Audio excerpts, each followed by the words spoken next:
সেনাবাহিনীর এক কর্মকর্তার সঙ্গে বাকবিতণ্ডার ঘটনায় আলোচনায় আসা ফারজানা সিথি বিএনপির সংরক্ষিত নারী আসনে মনোনয়ন ফর্ম নিয়েছেন। শনিবার সকালে দলটির মনোনয়ন ফর্ম সংগ্রহ করেছেন ফারজানা সিথি। এ সময় সাংবাদিকদের তিনি বলেন, আমি অফিসিয়ালি একটি ব্রিফ করব, তখন বিস্তারিত জানাবো। নড়াইল 2 আসন থেকে আমি ফর্ম নিয়েছি। আমি আশাবাদী আমি চূড়ান্তভাবে মনোনীত হব।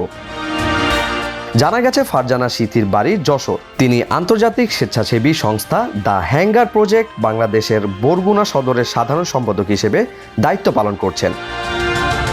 তিনি government college of applied human সায়েন্সের 2019-20 সেশনের শিক্ষার্থী। ইউএফটি ফার্স্টের সাথে ট্রেড করুন যে কোনো জায়গা থেকে।